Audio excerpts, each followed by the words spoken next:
Səhər saatlarından Marniyüldə gərgin anlar yaşandı. Şılaverinin mərkəzindən Marniyülün bir sıra kənd sakinləri toplaşaraq etiraz aksiyası keçirdilər. Onlar xaricdən gələn məhsullara görə yerli məhsullarını sata bilmədiklərini bildirirlər və dövlətdən bu istiqamətdə dəstək istəyirlər. Aksiya zamanı bəzən gərgin anlarda yaşandı. Hətta yolu bağlamaq istədikləri zaman hüquq mühafizə orqanları tərəfindən 2 nəfər saxlanılmışdı. Hazırda isə saxlanılan hər iki şəxs azadlığa buraxıldı. Evdeki saxlanılan da var hazırda. 150 min kreditim var. Gündə 6 dənə stabil işçi işlədirəm. Hərəsinə 80 lar verirəm. Sən bu gün 3 lar eləyəndə mən çökürəm. Öyümü satmalıyam. Yandırmalıyım. İkinci yol yoxdur. Hani sokarın yanındakı çek? Hani kassa aparatı? Mən niye aparıp Marnola 200 lar ya maşın salıp pandör satmalıyım? O gelip sokarın yanında 5 çıkmalı satmalıdır. Neye göre? Ne göre? Ne sebebe göre? Kanun yoktu bu. Gelme kardeş onda biz de yolların kırağında satar. Pazar sistemi ləğv olunsun. Kassa sistemi ləğv olunsun. Neye göre olunmalı? Marniyüldə kütləvi etiraz aksiyası keçirilib. Şılaveri kəndinin mərkəzində vəziyyət son dərəcə gərgin olub. Fermerlərlə polis arasında qarşıdurma yaşanıb və nəticədə 2 nəfər saxlanılıb. Aksiya iştirakçıları saxlanılan şəxslərin dərhal azad edilməsini tələb ediblər. Əks halda etirazın daha radikal formalarına keçəcəklərini bildiriblər. Bundan sonra saxlanılan 2 fermer iltizam əsasında azad edilib. Barlar etsin yazılar sağ olsunlar. Hiçbir Yeni arasın ki. resmi tutmadılar da yazılar dermez adı olmadı yazılar bıraktılar ki yani ki yol kesme olmaz dediler. Şuna kalsın belki işini satması var da telaşı mesela ona göre bir de konuşacak. Ne bulmadan ne eylemediler. Aksiyada Marniyülün Şulaver, Qırxılı, Araqlı, Qullar, Ağamədli, Seyid, Qocalı, Yuxarı Qullar və digər kəndlərinin sakinləri iştirak ediblər. Sakinlər bildiriblər ki, məhsullarını sata bilmirlər. Onların sözlərinə görə becərdikləri kənd təsərrüfatı məhsullarını münasib qiymətə sata bilmirlər. Çünki qonşu ölkələrdən yük maşınları ilə gətirilən xiyar və pomidor daha ucuz qiymətə satışa çıxarılır.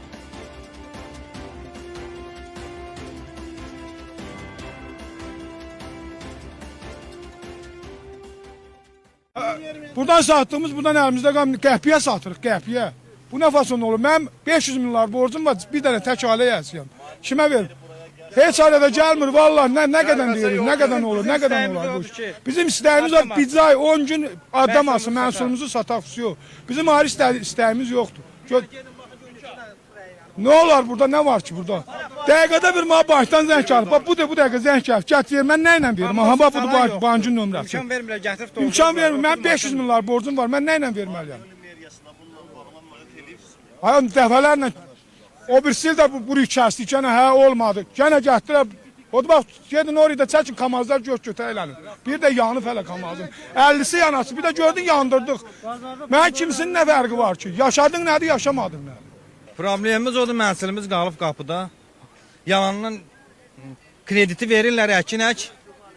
Əkini də əkmişik qalıb qapıda. İndi krediti tələb eləyirlər. Gətirə tırlar saxlayıb 10 dənə tır. Valla.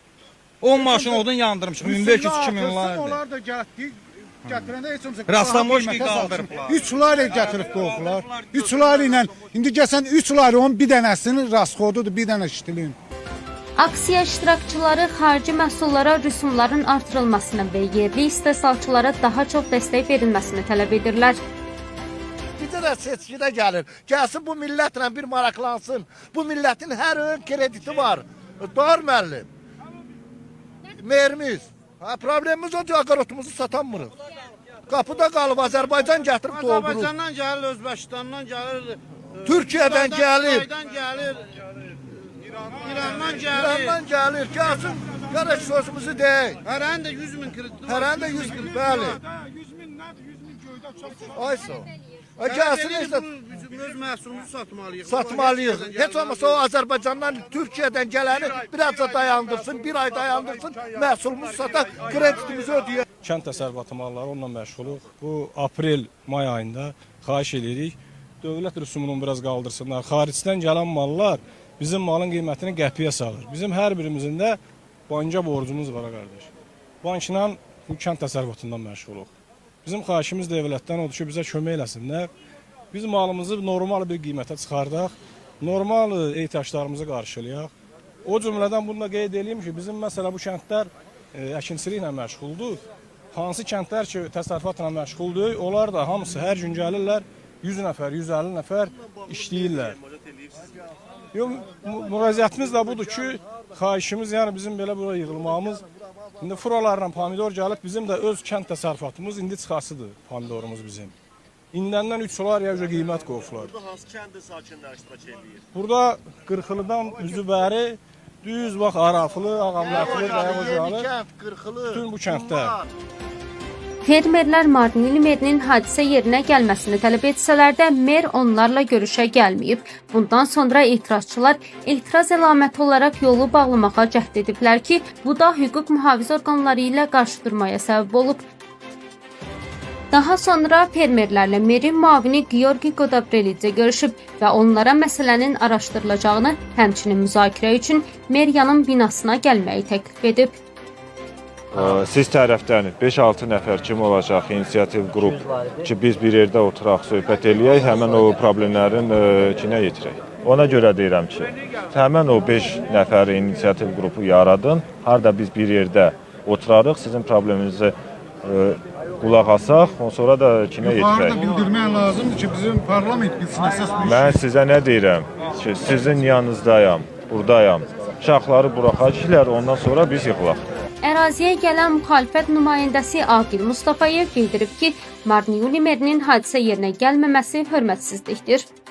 Bugünkü burada xalqın yığılmağının yeganə səbəbi ondan ibarətdir ki, aylardır əkib bezərdiyi məhsulu bugün doğru düzgün qiymətə sata bilmir. Buna səbəb isə dövlətin apardığı düzgün olmayan bir qaydadır ki, hal-hazırda xaricdən ölkə daxil olan məhsulun çoxluğudur və bu elə bir momentdə dövlət şərait yaradır ki, xaricdən daxil olan məhsul və yerli məhsulun çıxışı eyni zamanda yetirir. Və bu xalqın da istəyi və tələbi ondan ibarət idi ki, bizim hal-hazırdakı məhsulumuz çıxdığı vəziyyətdə ölkə dövlətimiz bizim xaricdən gələn məhsulların qarşısını alsın. Ən azından elə bir sayda buraxsın ki, biz məhsulumuzu doğru və düzgün qiymətə sata bilək. Çox təəssüflər olsun ki, xalqın tələbini, istəklərini burada səsləndirdiyi bir vaxtda dövlət bunun həlli yollarını görmür. Dövlət çox təəssüflər olsun ki, başqa güc strukturlarından istifadə edərək xalqı dağıtmağa çalışırdı. Amma doğrudan da sağ olsun, buradakı insanlar həqiqətən də yenə tələblərini etməyə çalışdılar və bununla eyni zamanda söz verildi ki, yerli xalqdan seçilən qrupla doğrudan da meriyə görüşəcək. Çox təəssüf edici bir halda ondan ibarətdir ki,